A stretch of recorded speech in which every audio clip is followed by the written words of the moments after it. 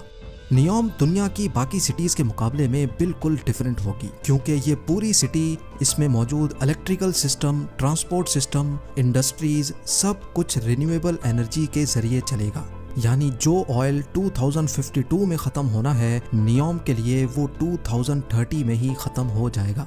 ये line city जहां red सी के साहिल से गुजरेगी, वहीं इसका ज्यादातर हिस्सा 4,500 फीट ऊंचे पहाड़ों से भी गुजरेगा और सऊदी गवर्नमेंट ने इस हिस्से को ट्रोजेना का नाम दिया है। प्रोजेक्ट की कंस्ट्रक्शन के लिए किसी भी पहाड़ को नुकसान नहीं पहुंचाया जाएगा, बल्कि इसी नेचुरल लैंडस्केप की खूबसूरती को इस्तेमाल करके इसमें डेवलपमेंट की जाएगी, जहां एक vertical village, outdoor ski resort, mountain to mountain transport system, health centre और लग्जरी एंटरटेनमेंट सेंटर्स भी बनाए जाएंगे। इस लाइन सिटी की जियोग्राफिकल लोकेशन ऐसे रखी गई है कि दुनिया की 40% पॉपुलेशन यहाँ 4 घंटे में पहुँच सकती है और सऊदी क्राउन प्रिंस का टारगेट यहाँ 2052 तक 1 अरब की पॉपुलेशन अट्रैक्ट करना है।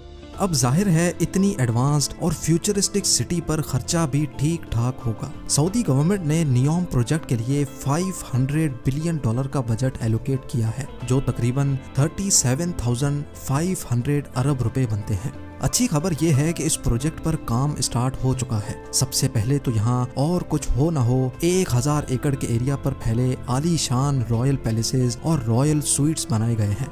प्राइवेट बीच फ्रंट पर बने और बीच रेगिस्तान में हरे भरे लॉन से घिरे हुए ये महलात सऊदी किंगडम के शाही खानदान की आरामगाह है, जिसमें बज़ाहिर दिखने वाला ये प्राइवेट गोल्फ क्लब और 2 प्राइवेट आइलैंड्स भी हैं। इस पूरे एरिया को नियोम पैलेस का नाम दिया गया है, जहां पर 2 हेलीपैड्स भी मौजूद हैं। खैर, वापस चलते हैं प्रोजेक्ट की तरफ। नियोम सिटी के लिए एक रीजनल एयरपोर्ट भी बनाया गया है, जो कि 2019 से फुली ऑपरेशनल है, लेकिन फिल वक्त ये यहाँ कंस्ट्रक्शन टीम और दूसरे स्टाफ को सऊदी कैपिटल रियाद से नियोम तक लाने के लिए इस्तेमाल होता है। सऊदी हुक्मरान जहां इस प्रोजेक्ट को लेकर बहुत सीरियस हैं, वहीं इनको बहुत सारे चैलेंजेस का सामना भी करना है। इनकी तरफ से ये दावा किया जा रहा है कि नियोम सिटी 100% रिन्यूएबल एनर्जी पर चलेगी। तो फिर सवाल ये है कि पीने का फ्रेश वाटर, जो अभी फॉसल फ्यूल के जरिए सी वाटर को फिल्टर करके इकट्ठा किया जाता है, वो बगैर फ्यूल के कैसे मिलेगा?